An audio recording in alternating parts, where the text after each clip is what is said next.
días, estimados oyentes. Abrimos la puerta del programa Caminemos Juntos, el espacio de CAF, un camino de desenvolvimiento espiritual.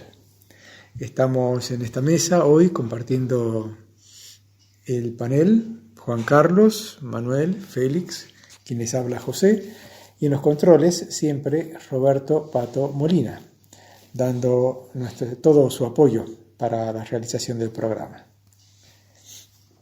Para hoy hemos seleccionado un tema que nos parece muy importante y crucial, clave en la vida espiritual, que se denomina amor de renuncia. Eso es lo que vamos a intentar desarrollar un poco nuestros conceptos, nuestras ideas que tenemos, las compartimos con ustedes, y es el tema, amor de renuncia. Queda aquí puesto, planteado. Desde el principio hemos pensado y hemos planteado que el camino de la renuncia es el camino del amor.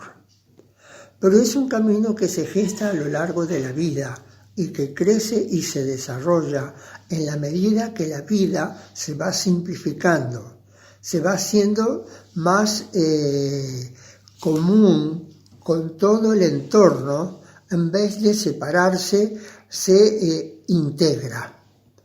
El amor de renuncia afirma el alma en su vocación. Por supuesto que estamos hablando de almas que ya han iniciado un camino, es decir, que se están desenvolviendo espiritualmente. Entonces, el amor de renuncia las lleva a trabajar en su desenvolvimiento. Este amor a lo divino, puro y simple en lo interior, la impulsa a ejercer sobre sí misma el control que necesita para poder desenvolverse convenientemente. A mí me gustaría hacer una aclaración, quizá para aquellos oyentes que no participan directamente de CAF y que posiblemente la palabra renuncia pueda sonar un poquito como un despojo, como una especie de pérdida de cosas. Y yo quisiera contextualizarla. Para mí la palabra renuncia es algo interior y se refiere a esa personalidad posesiva, esa personalidad egoísta, esa personalidad cerrada que llevamos un poco los seres humanos. Renunciar no es renunciar, despojarse de cosas y vivir como una anacoreta en una ciudad, sino es tratar de renunciar a esa personalidad separada, a las ideas hechas, al creerse algo distinto a los demás. Entonces, cuando el amor se centra en esa renuncia, en ese despojo interior, digamos, en ese despojo de la personalidad separada, hace que se expanda la conciencia, abarque más ese amor, comprenda más a los seres humanos y, por supuesto, desarrolla la espiritualidad. Amor significa, para mí, el crecimiento en el entendimiento entre todos los seres humanos. No es solamente un amor hacia lo divino, hacia Dios, separado de los hombres, de los seres humanos. El amor de renuncia es amar a Dios en los seres humanos. Si bien estas palabras las conocemos, las hemos repetido muchas veces y las hemos visto en distintas religiones y caminos, suenan siempre un poco nuevas. Como que siempre hay que estar atento a eso, a que amar a Dios es amar a los demás. Es un camino de unión, por eso es amor. Y en la medida que vamos creciendo interiormente, ese amor, esa renuncia a la que se alude, ese contacto con lo divino va cambiando, no porque eso cambie en sí, sino porque va cambiando nuestra perspectiva en la medida que vamos aprendiendo, que nos vamos dando cuenta de cosas, que vamos trabajando. Es probable que en un comienzo el amor de renuncia, la renuncia misma, tenga para nosotros un significado determinado, como se decía recién, tal vez de despojo, de pérdida, de no sé, de eso que uno no, digamos, no le parece que sea del todo así, que no es útil, que uno no puede perder las cosas en la vida. Y de hecho es así. De hecho usamos las cosas, usamos todo lo que nosotros tenemos, pero con libertad. Con la libertad de sabernos no poseídos por los objetos o por las cosas o por las personas. Eso también nos habla de libertad.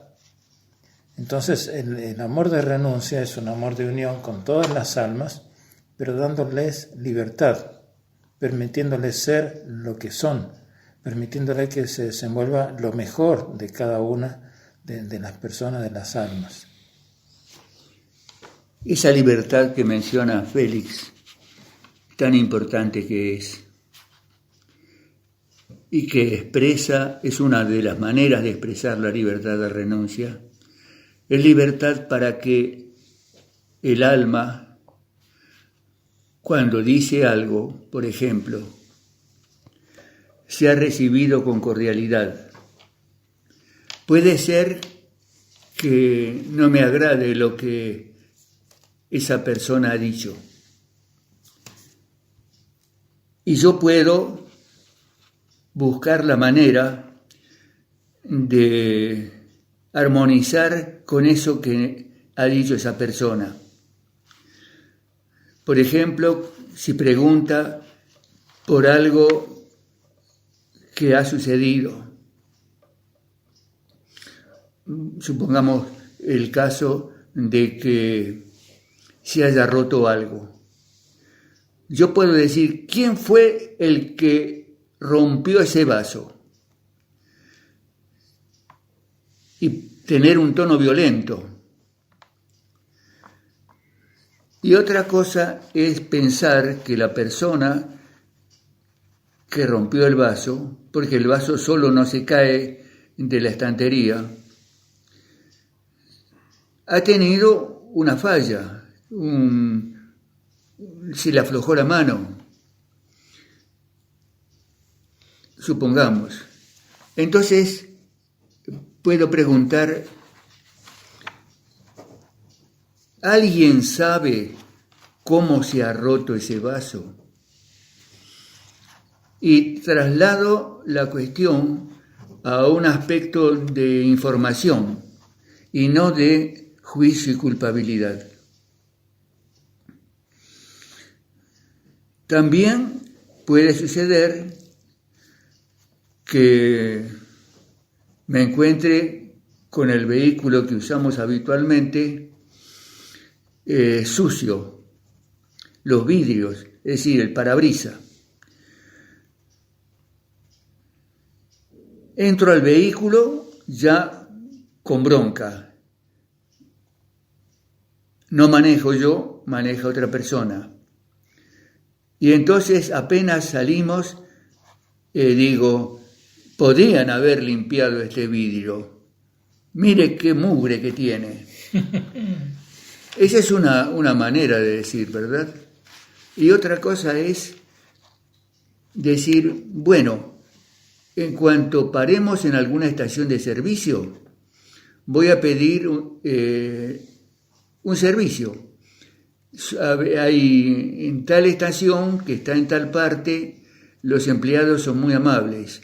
Y si uno carga, aunque sea un poquito de combustible, enseguida vienen con unos lienzos y un baldecito con agua y limpian el vidrio.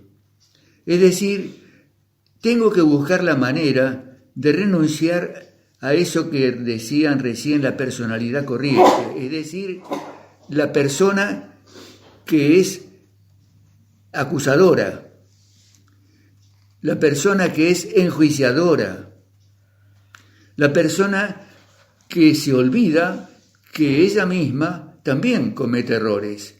Y cuando comete errores, no le gusta que le estén poniendo el dedo en la frente, diciendo, ¿ves? Vos sos el responsable de esto, vos sos el culpable. Estoy dando ejemplos un poco fuertes.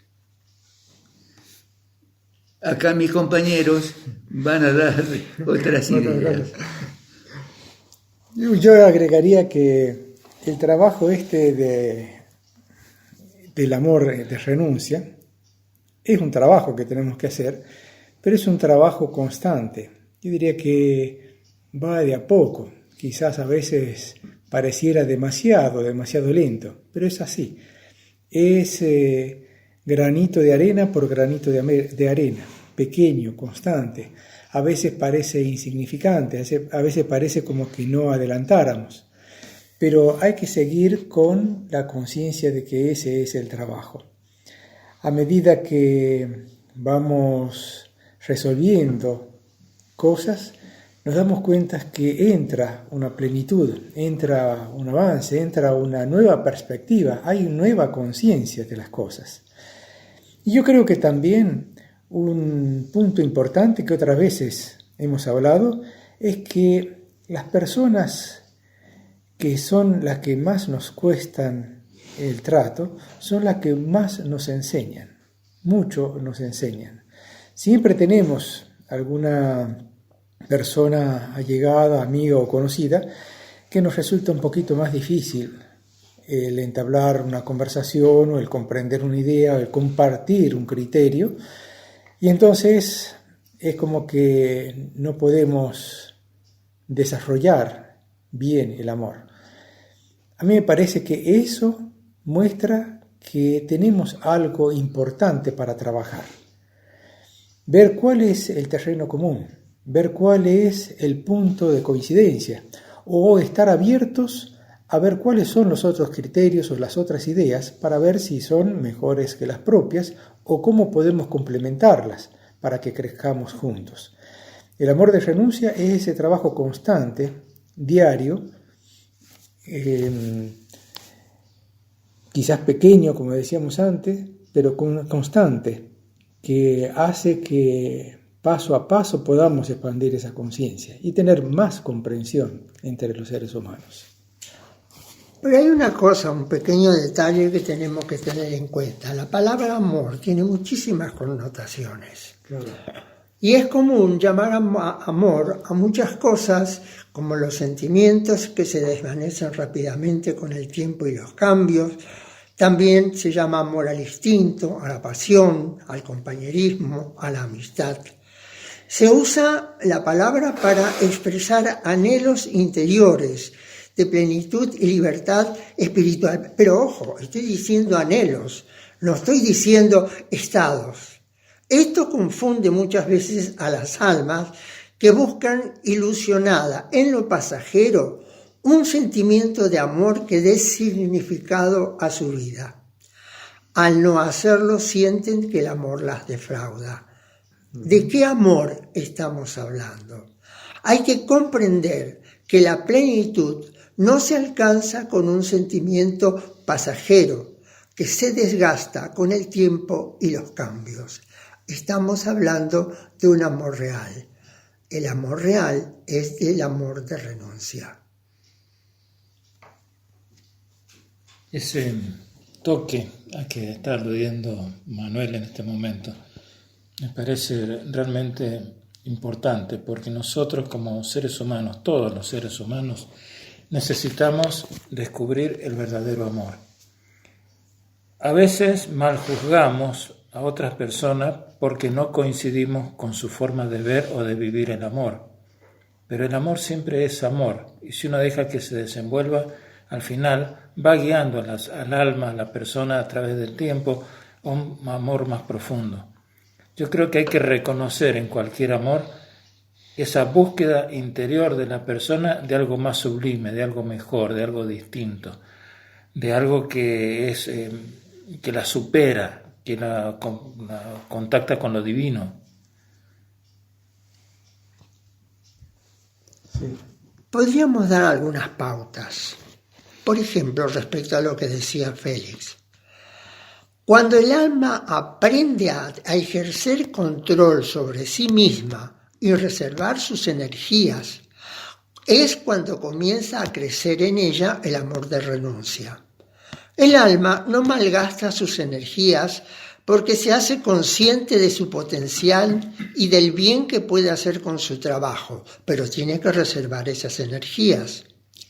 El alma no disipa su energía mental, porque descubre que con la fuerza del pensamiento, la fuerza de la oración, puede generar pensamientos y obras de bien para el mundo, y no solo para sus seres queridos.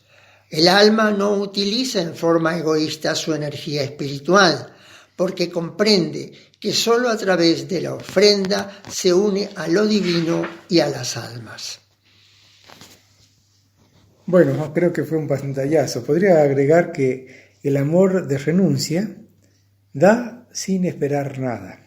Aparte de muchas otras cosas que tiene aspectos del amor, da sin esperar nada, sin ansiar nada, y hace del corazón del ser humano la morada de la Divina Madre.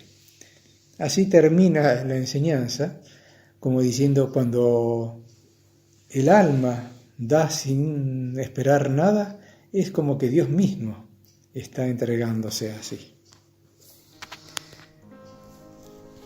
Bueno, los invitamos a escuchar un tema musical y enseguida retornamos a caminar juntos. Gracias.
Hemos escuchado la composición para piano solo, Sueños de Amor, del compositor Franz Liszt, compositor austríaco, correspondiente al periodo romántico, que vivió entre 1811 y 1886.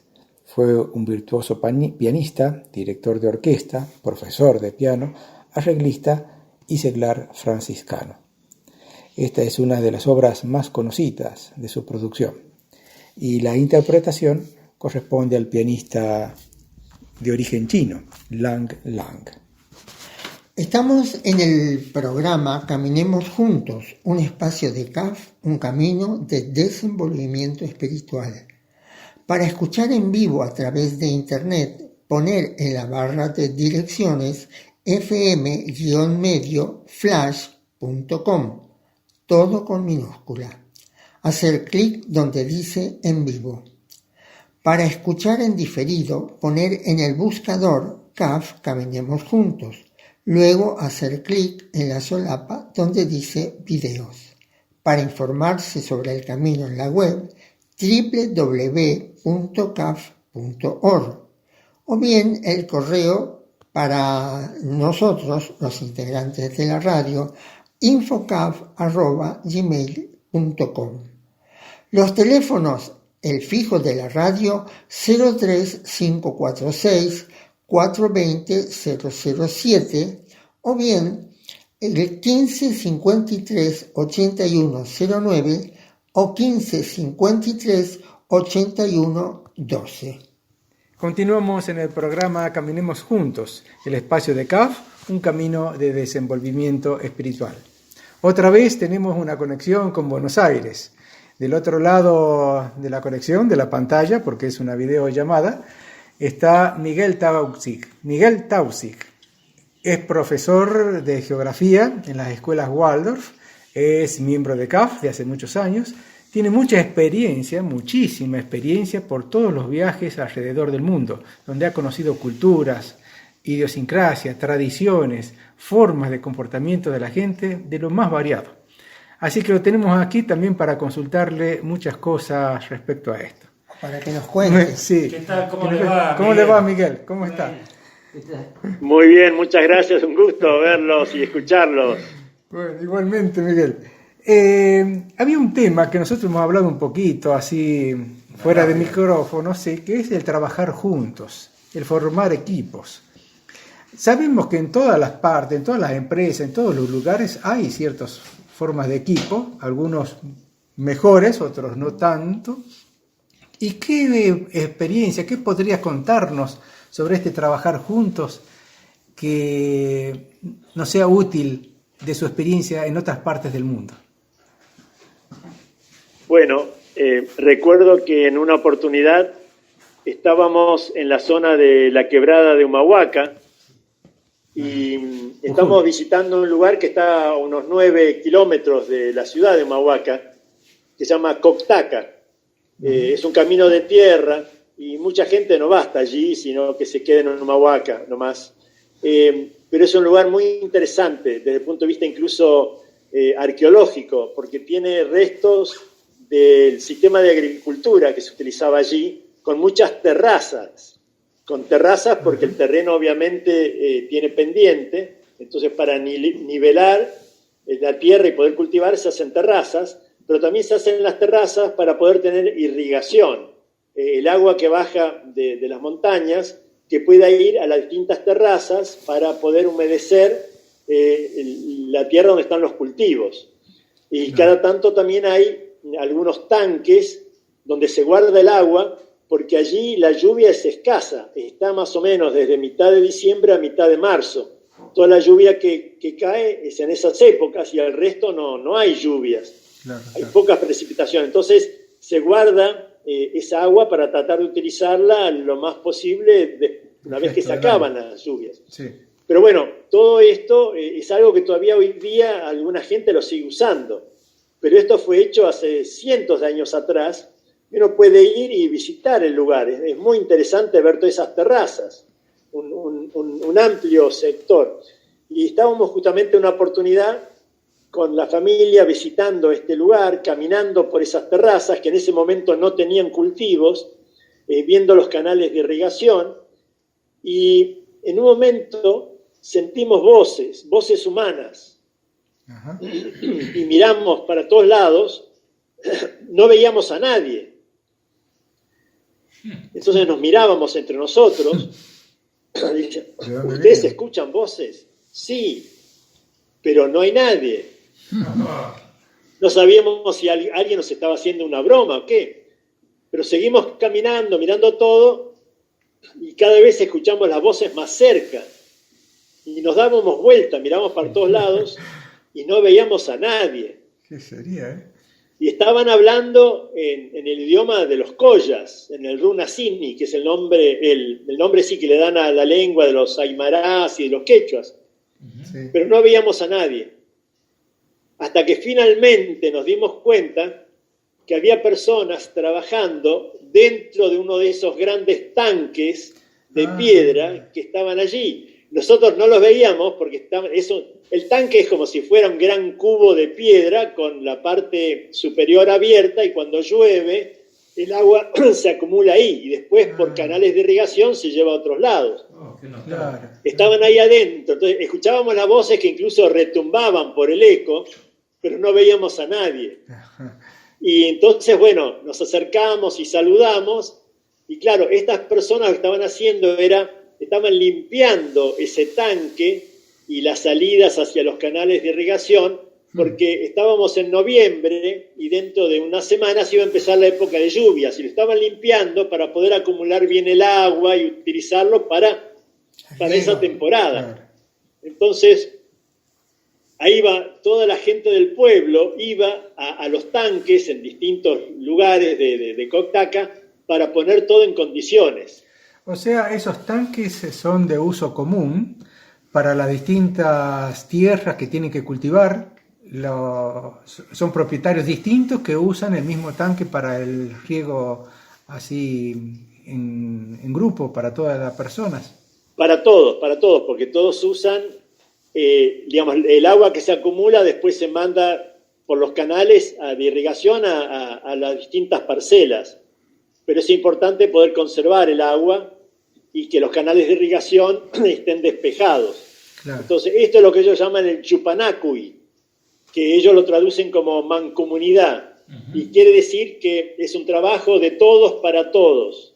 Van todos porque es para todos. Realmente es un... Sí. ¿Cuántas familias en ese poblado, en esa población, son las que conviven? Nosotros calculábamos que había unas 50 familias. Esas 50 familias forman esa gran comunidad. Exacto, sí. Y mantienen las tradiciones desde antaño, ¿no? ¿Esa experiencia la repiten en otros sectores también del desierto? ¿O es exclusivo de ese lugar? No, esto es exclusivo de este lugar. Supongo que habrá otros casos similares en otros lugares del mundo también, pero esto es muy propio de los pueblos andinos, donde ellos dicen que, bueno, que para que ellos tienen una ley fundamental, que es que cualquier orden no cósmico es desorden. Cualquier orden no cósmico es desorden. Entonces, la misión de los seres humanos es descubrir las leyes cósmicas y vivir de acuerdo a ellas. Y entonces dicen que en lo social y económico hay varias leyes universales que tal vez en Occidente no conocemos y por eso nos va como nos va. Pero ellos las conocían y los incas descubrieron una cuarta. Pero ellos hablan de una ayuda de uno a uno. O sea, un individuo ayuda a otro. Y así el día de mañana es ayudado por otro. Pero a veces lo que uno necesita es tan grande que uno solo no lo puede ayudar. Entonces viene toda la comunidad a ayudarlo. Como por ejemplo cuando se forma una nueva familia y necesita una vivienda. Va todo el pueblo a ayudar. Y en este caso la tercera ley es de todos para todos. Si es una escuela, es un puente, es un camino, o en este caso limpiar la sequía y el sistema de irrigación que es para toda la comunidad, van todos. Claro. En ese caso, Miguel, toda esa tradición, esa idiosincrasia del pueblo es originario por la religión, por una costumbre, o es que nació en algún momento por la propia necesidad del pueblo? Yo creo que hay algo innato en los seres humanos de otra época, que era el sentido de comunidad.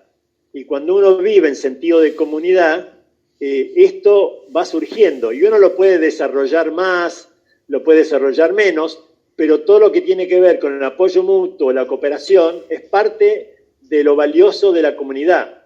Yo creo que como parte de la evolución del ser humano y de la humanidad, fue necesario que nos separáramos un poco de este sentido innato de comunidad, casi un sentido instintivo de otra época, para poder desarrollar la individualidad, la responsabilidad individual, el poder de decisión, el tener un pensamiento crítico individual. Creo que es parte del desarrollo de la humanidad.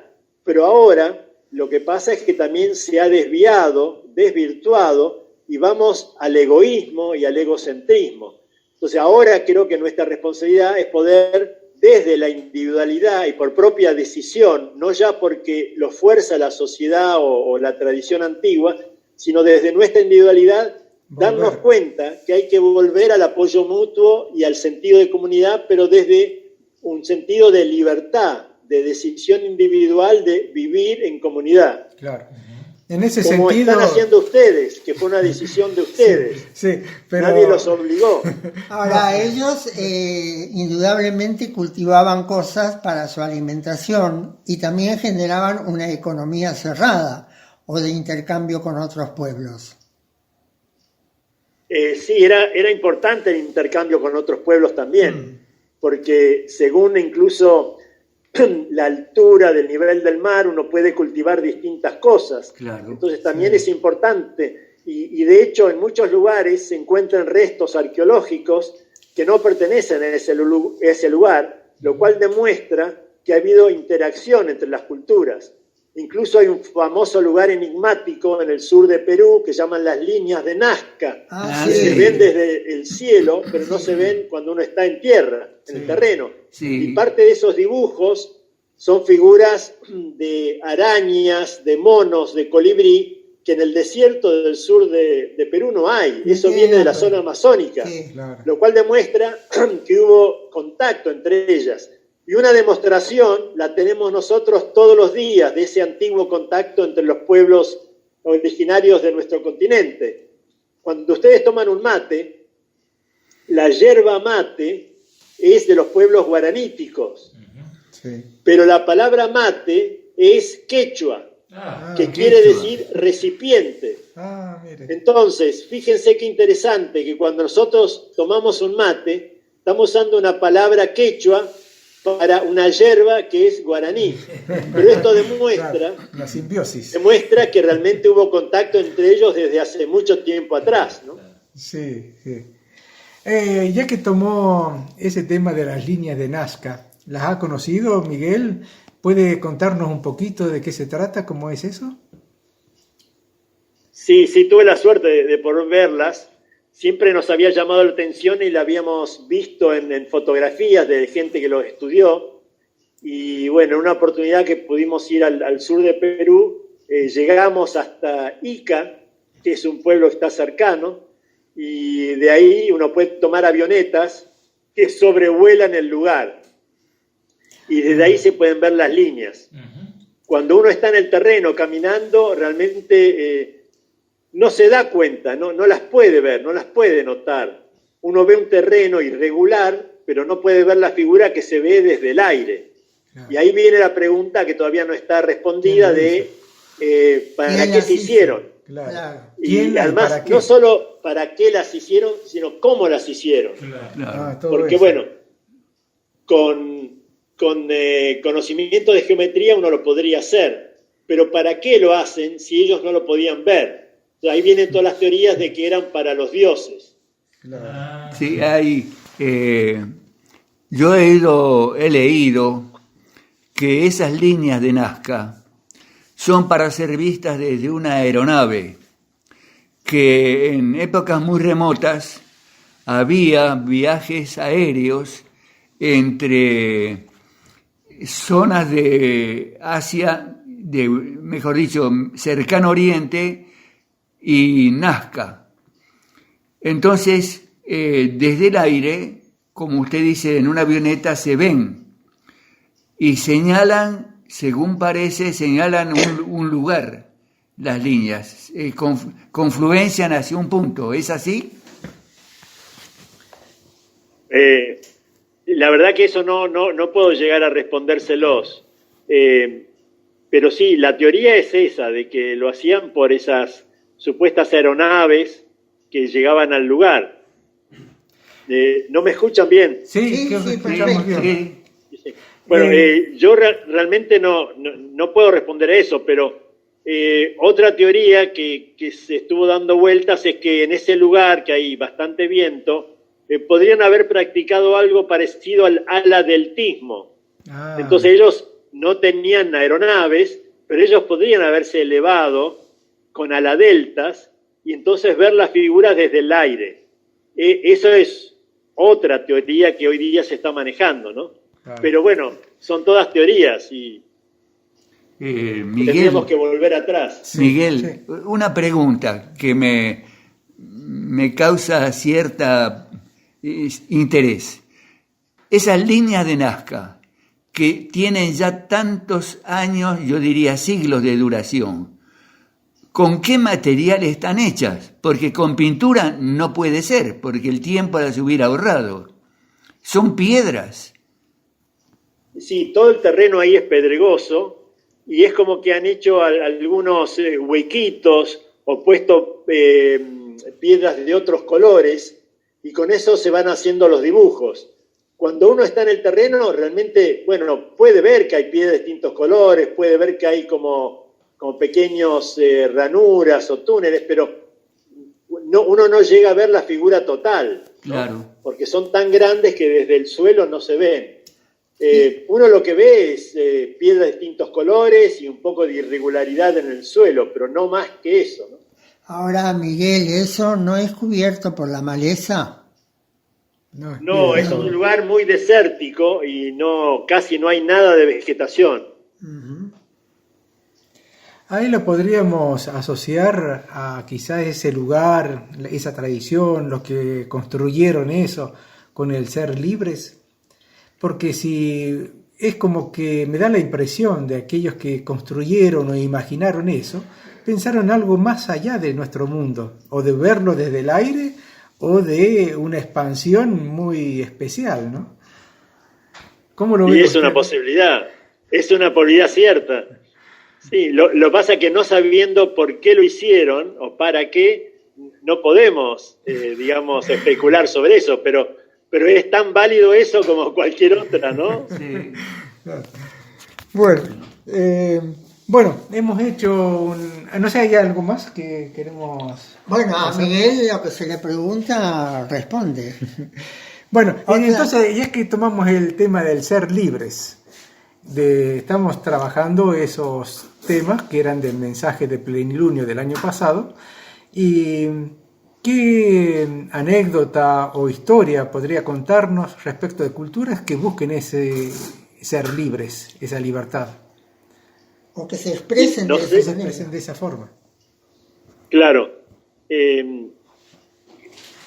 Siempre me llamó la atención una señora que en el oeste de África, en un país llamado Mali, en un lugar también semidesértico, transición entre el Sahara y la sabana africana, una señora de recursos materiales humildes, ella buscaba entre la basura de otra gente elementos que fueran de plástico, como una sandalia rota, un juguete, y buscaba todas estas cosas de plástico y se las llevaba a su vivienda, y ahí tenía un par de brasas y con dos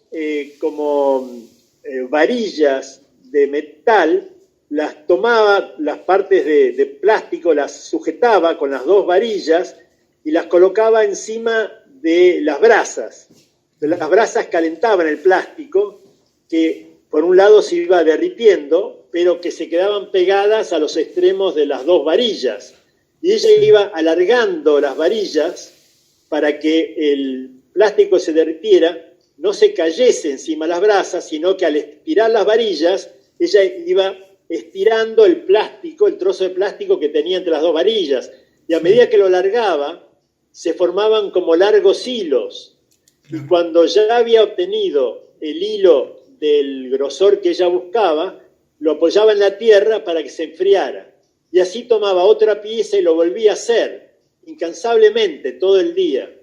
Y una vez que estaba todo eso frío, ella terminaba teniendo muchos hilos de plástico de distintos colores. ¿Y qué hacía? A veces del mismo color, si había encontrado trozos grandes. ¿Y qué hacía con ello? Luego los trenzaba. Y al trenzarlos, podía hacer collares, pulseras, aros o incluso llaveros. Y con eso se ganaba la vida, haciendo cosas útiles, hermosas, pero además utilizando lo que nosotros vemos como basura, desecho. Ella lo veía como materia prima. O sea, lo que para nosotros no tiene valor. Entonces realmente esta señora le estaba dando mucho valor adicionado a la economía del lugar, porque ella transformaba basura en valor. Claro, y ella veía lo que otros no veían. Pero además, ella hacía todo esto para no depender de la caridad o de una subvención del Estado. Ella lo hacía para ser libre, para no depender de otros. Pero no solo eso, sino que hacía una labor maravillosa para la sociedad, además, porque minimizaba la basura. Pero O sea, además, realmente, sí, además mostraba una ingeniosidad especial que no es común encontrar en las personas. El arte también, el arte de hacer, no solamente aprovechar la basura, sino hacer arte con eso y un medio de sustento, de vida. Además, eso no proviene de la tradición, porque estaba usando un material que es actual. Quiere decir que eso tiene es muy reciente y probablemente haya sido creación de ella, ¿no es cierto? Posiblemente. tal cual, en todo África, el ingenio, la creatividad, la laboriosidad, es impresionante. Yo creo que es una gran virtud de los pueblos africanos, ¿no? Tener ese ingenio, esa creatividad, poder arreglarse con lo que tengan a mano y tener mucha creatividad y darle valor a lo estético, a lo artístico. Muy lindo. Bueno, Miguel, llegamos al final de la entrevista por ahora. Me parece muy enriquecedor para todos nosotros que conozcamos esos elementos, esas cosas, esas anécdotas, porque es como que podemos ver de enriquecernos con todo lo que hacen. Es como si uno estuviera más cerca de esos pueblos. Y es como que, claro, uno se acercara también a conocerlos, se acercara un poquito a ellos. Distancia, ¿no? ¿Sabe, Miguel? Yo tengo la impresión, al escucharlo a usted, de estar abriendo una enciclopedia en la que encuentro conocimientos de todas clases. Es cuestión de buscar en el índice. Hay que consultar el índice. Bueno. Además, nosotros tenemos una enseñanza que se llama economía providencial y es una ilustración practiquísima de algo que uno puede ser netamente teórico o llevarlo a la vida cotidiana. Tal cual. Exacto, tal cual. Bueno, Miguel, entonces le agradecemos mucho, le mandamos un abrazo desde acá y gracias por toda esta contribución que nos hace. Muchas gracias, Miguel. No, muchas gracias a ustedes. Un abrazo muy grande para todos. Muchas gracias. Hasta siempre, Miguel.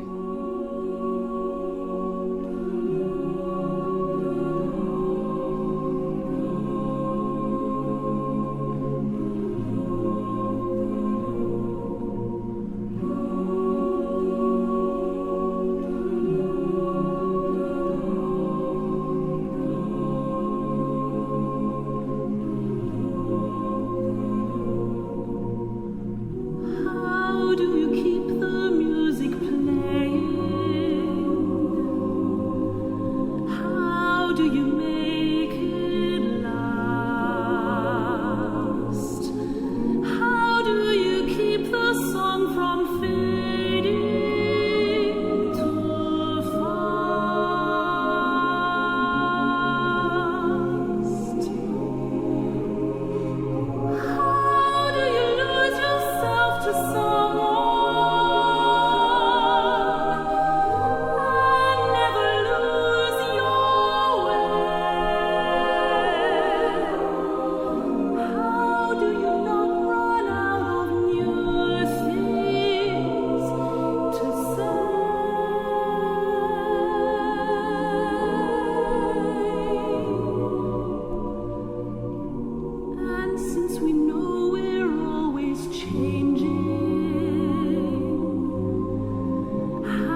of lovers and be the best of friends. If we can try with every day to make it better as it grows, with any luck then I suppose the music never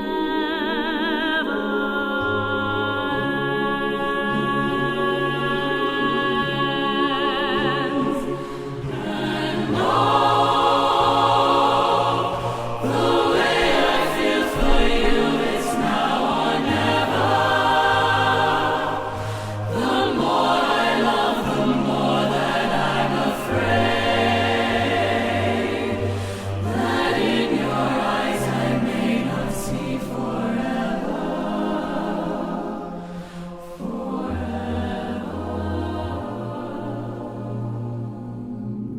If we can be the best of lovers and be the best of friends, if we can try with every day to make it better as it grows, with any luck then I suppose the music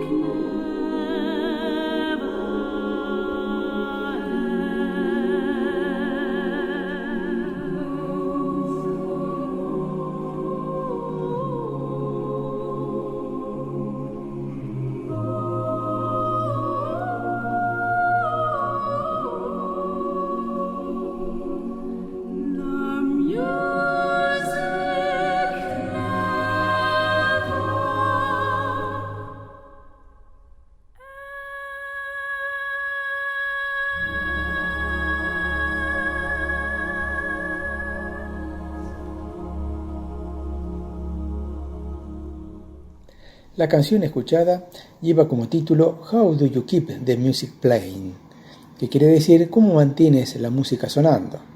La autora es Céline Dion, esa cantante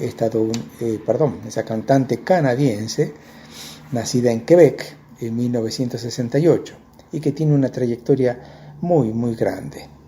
En este caso, la canción ha sido interpretada por un coro, el coro del Trinity College de Cambridge, y la solista, mezzosoprano, es una muchacha adolescente, Helen Charleston, que ha interpretado no solamente con una belleza de voz y una madurez en su interpretación, sino que teniendo un arreglo excepcionalmente bien constituido. Agradecemos a todos los oyentes que nos acompañan domingo a domingo, a quienes nos hacen llegar su aliento, sugerencias, consejos y preguntas. Gracias a Daniel de Corrientes, Ángel de Mendoza, Hilda de San Luis, Nidia de Córdoba, Rodolfo, Miriam, Ricardo, Cristina, Viviana de Buenos Aires, Omar de San Rafael, Mendoza, Florencia de Villa Mercedes. Gracias a todos, no los podemos mencionar a todos.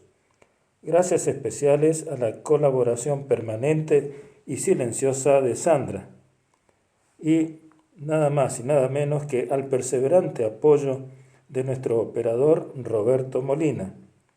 Nuestro agradecimiento especial a Mario Solís y al equipo de Radio Flash FM 107.7 de Santa Rosa de Calamuchita, Córdoba, Argentina. Estamos en el programa Caminemos Juntos. Este es el espacio de CAF, un camino de desenvolvimiento espiritual. Y aquí tenemos, en este tercer bloque, un personaje y un libro para comentar. Nos gustó mucho, porque lo leímos hace poquito, el libro que ya tiene sus años, que lleva por título Raíces. El autor es Alex Haley. Queremos comentarlo a este libro y parte de la vida del autor también, porque es interesante ver cómo ha presentado esa historia, cómo ha llegado al público y qué cambios hace también en la conciencia de la gente. Alex Haley nació en Ithaca, Nueva York, 11 de agosto de 1921 y fallece en Seattle, Washington, 10 de febrero de 1992. Es un escritor estadounidense con ascendencia afroamericana, irlandesa y cherokee. Es conocido también porque fue el primero que hizo la biografía de Malcolm X. Y también es muy conocido porque es autor del libro Raíces. Bueno, él tuvo varios trabajos en su vida. Primero trabajó como ayudante en el comedor de un barco y luego se convirtió en suboficial de tercera clase. De alguna manera, él fue desarrollando su capacidad literaria a través de todos los escritos que fue generando en ese barco. Haley aprendió el arte de escribir historias durante ese viaje. Se dice que durante su alistamiento le pagaban a otros marineros para que escribieran cartas de amor a sus novias. Decía que el mayor enemigo al que se enfrentaban ellos era justamente el aburrimiento, más que las fuerzas japonesas. Después de la Segunda Guerra Mundial, Haley pudo solicitar su transferencia de la Guardia Costera al periodismo y se había convertido en un suboficial de primera clase en la calificación de periodista. La carrera literaria. Después de su retiro de la Guardia Costera de los Estados Unidos, Haley comenzó su carrera de escritor y finalmente llegó a ser redactor jefe del Reader Rye. En la revista Playboy escribió la primera entrevista de esta revista. Pero su obra cumbre fue Raíces, que es en la actualidad, o que fue en su momento, muy controvertida, a pesar de que tuvo fama a escala mundial. Y bueno, por mi parte, me llegó muchísimo esta historia, que comienza en África, en los años 1700 y tanto, y es la vida, buena parte de la vida, de un ancestro de Haley, que se llamaba Kunta Kinte. Muy interesante cómo va contando, se ve que está muy documentado en ese sentido, cómo se criaban a los niños, las costumbres que tenían, los problemas con el clima, las hambrunas, las sequías, las inundaciones, bueno, todo. Inclusive traduce, diríamos, literalmente algunos términos, tales como lluvia en lugar de año. Para decir que un chico tiene 5 años, decía que tenía 5 lluvias. Y cosas por el estilo, que lo ambientan muy bien, está muy bien relatado. Es como que uno se ve involucrado dentro del ambiente y de las costumbres de esta gente de aquella época. Ahí sucede también hacia finales del siglo XVIII, 1760 y pico, 1780, por ahí, que había como una costumbre, no sé si costumbre, había un negocio de muchos barqueros que se dedicaban a atrapar seres... Barcos negreros. Claro, se dedicaban a atrapar, a enclaustrar, a sacar negros del África, llevarlos a Norteamérica y lo vendían allí como esclavos. Y había mucha gente que pagaba muy bien por los negros que tenían fuerza física para que pudieran hacer los trabajos en las plantaciones. En esa época eran barcos ingleses. Eran barcos ingleses. Sí, en ese momento era una colonia de Inglaterra. Claro. Lo importante que tiene el libro es cómo relata, parece muy detallado, que hace vivir exactamente los momentos que pasaban esas personas que eran transportadas en las bodegas de los barcos, hacinadas. Se ve perfectamente cómo sufrían, cómo vivían, cómo se querían escapar y cómo tenían que resignarse al final a hacer lo que tenían que hacer. En esos barcos negreros, si algún negro esclavo se moría, la solución era muy rápida. Lo desencadenaban y lo tiraban por la borda del barco al mar. El mar era su sepultura. Y no solamente los que estaban muertos, sino los que estaban enfermos, gravemente también los tiraban. Los tiraban al mar a los que estaban enfermos. Querían llevar mercadería de primer nivel. Y así, esa clase de mercadería, como dice Juan Carlos, realmente ellos tenían calculado el porcentaje de bajas y de todas maneras para ellos era un negocio. Entonces si decían que daban 50 o 60 estaba bien y vendían lo que quedaba al precio que a ellos les convenía, como si fueran vacas o madera o cualquier otra cosa, ¿no? Sí. Luego, llegando acá a Norteamérica, América del Norte, empieza una historia distinta. Algunos empresarios, plantadores de algodón, generalmente del sur de Estados Unidos, compran los esclavos y lo compran a él. Y comienza una descripción de toda la vida que eran en esas plantaciones, cómo eran los amos, qué hacían con los esclavos, cómo era la vida entre los esclavos, cómo era día a día la vida en los esclavos, entre los esclavos, cómo se iba abusando los amos para corregirlos, para castigarlos, y cómo también a veces abusaban los amos de las mujeres. Toda esa historia está relatada tan vívidamente que uno parece encontrar otro mundo que quizás se imaginaba, pero no sabía que era tan crudo. Para el caso de que algún esclavo, cuando ya estaban en tierra, quisiera escapar, que era lo que intentaban muchos de los negros, el castigo era severísimo. Y en el caso de Kunta Kinte, siguiendo la historia de la novela, el dueño de él, el amo, como le decía, lo hizo sentar en un banco de madera, le hizo poner el pie derecho sobre otra madera y con un hacha, de un solo hachazo, le cortó la mitad del pie. Es decir, lo dejó amputado. Esa es una historia que estremece cuando uno la escucha y es difícil imaginar tanta maldad en una persona en una época en que había cierta cultura y educación, había hospitales, pero parece que el derecho de propiedad de esos amos era violento y estaban decididos a que fuera así. Raíces, el libro, finalmente fue publicado en 37 idiomas.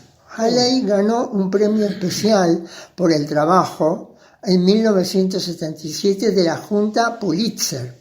Raíces fue también adaptada en una miniserie de televisión ese año y la serie alcanzó un récord de 130 millones de espectadores. Wow. Entonces, nosotros podemos pensar o imaginar que una novela imaginaria o real, cuando trata de contar hechos que ocurrieron o pudieron ocurrir en otros momentos, presentándonos una realidad que era escalofriante, puede llegar al público general y al interés general, independientemente de las controversias que después desmentían muchas de las cosas que se decían en el libro y parte de un plagio del cual también se lo había acusado.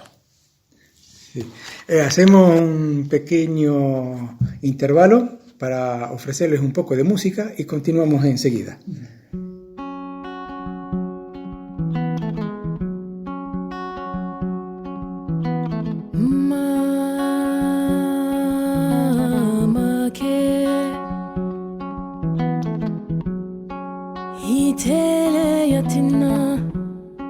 Te futa tajalia sobe mato ninte buto.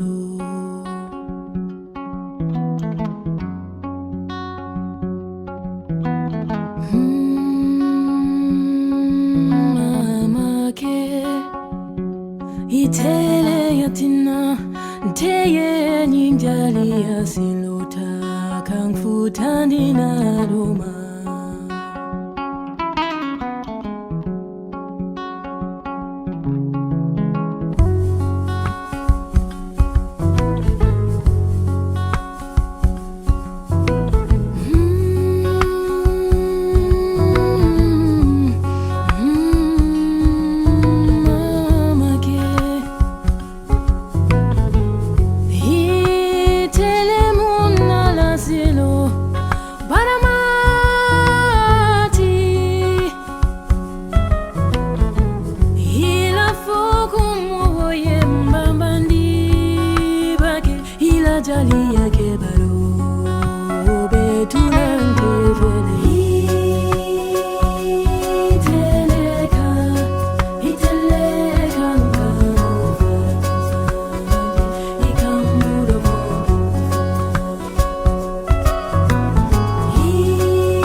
disco escuchado es música de Gambia y pertenece a la artista Sona Jobartek.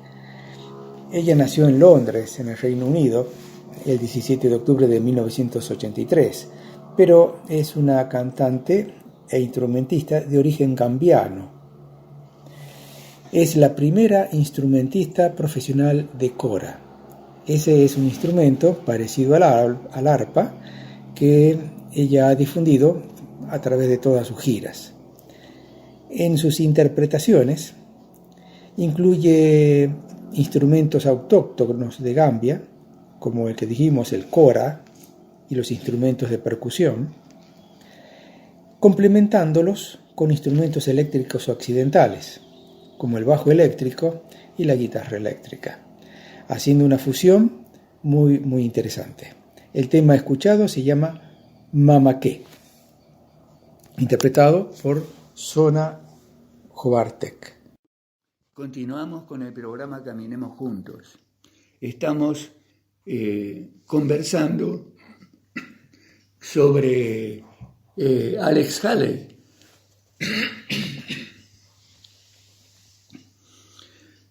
Y hay algo que nos interesa señalar. Alex Haley, al finales de los 70, comenzó a trabajar en una segunda novela histórica basada en otra rama de su familia, trazada a partir de su abuela Queen, la hija de una esclava negra y su amo blanco.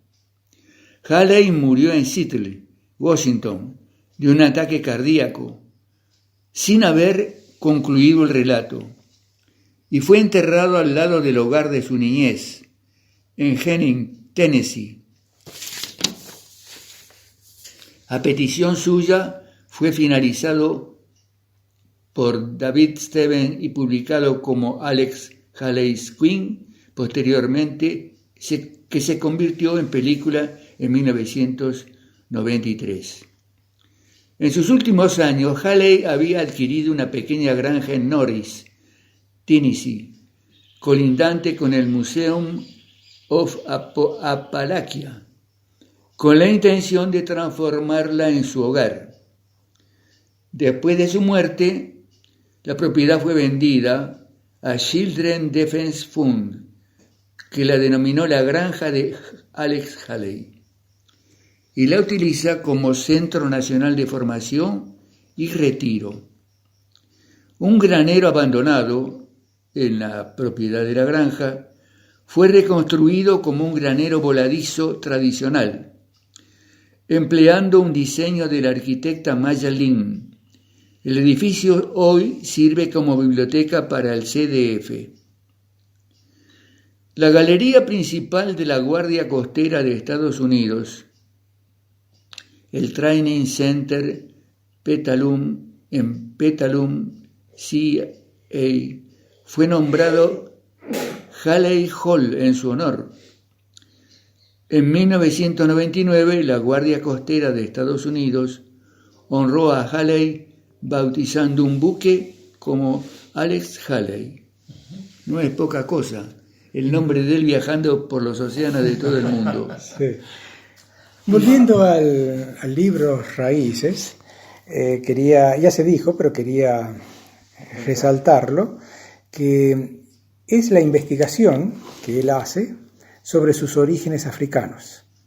Alex Haley es negro, no negro, pero sí tiene sus rasgos de color.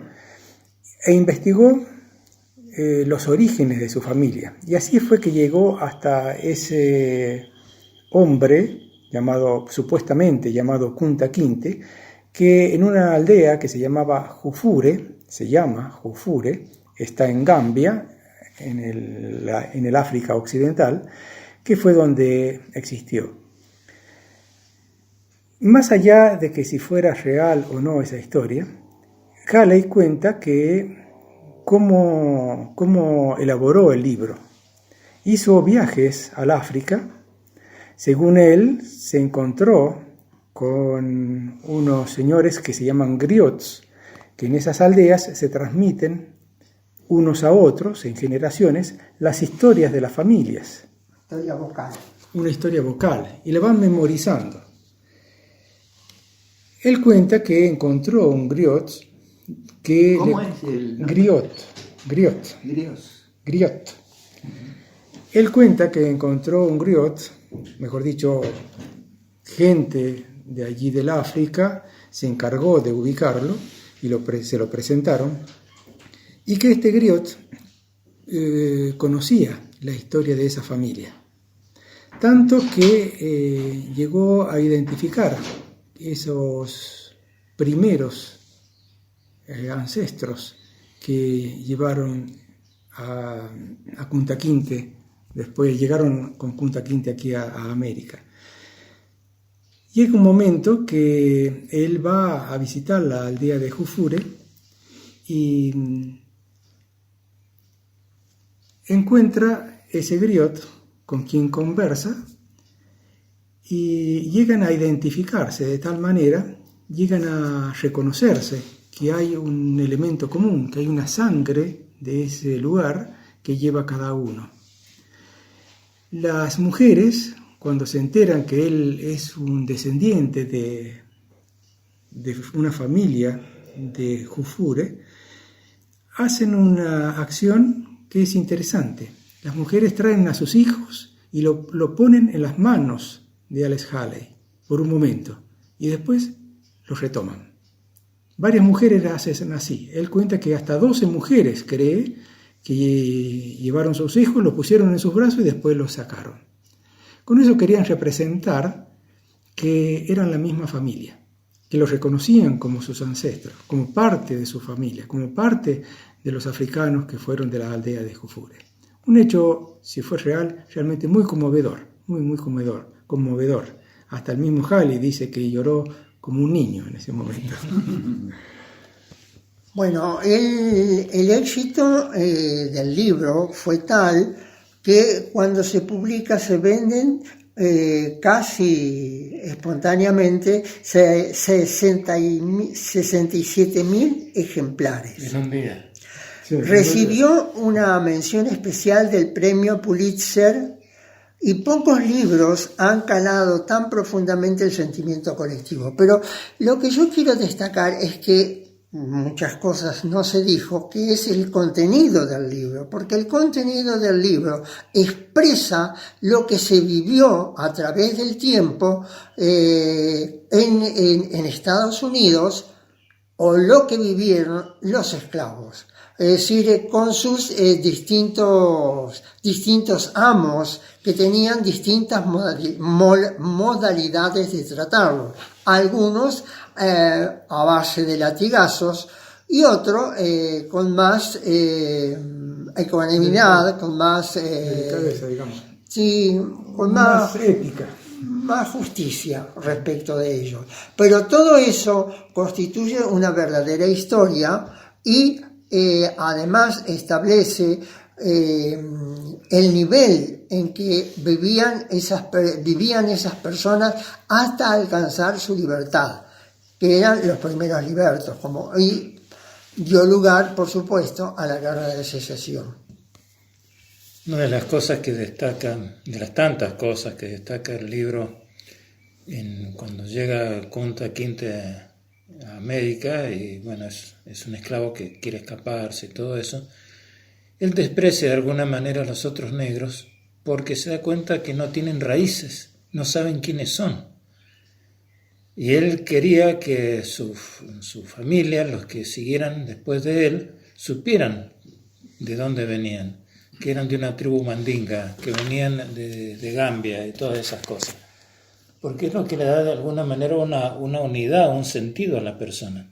Muchos de las cosas que pone en boca de distintos relatos dentro del libro eran personas que no saben ni quiénes eran sus padres, porque los vendían, separaban las familias, los compraban desde niños, entonces apenas se conocían a la madre y el padre no saben quién era. Entonces fijémonos hasta qué punto se puede llegar a un desconocimiento de la propia raíz, de dónde viene uno, quién es uno, humanamente hablando. Una de las cosas que habría que destacar es que Kunta Kinte funda una tradición en la familia, que es el relato desde el surgimiento de la familia hasta el momento que estaban viviendo. Entonces, cada niño o niña que nacía dentro de la familia le era contada esa historia para que la contaran a los hijos de los hijos de los hijos.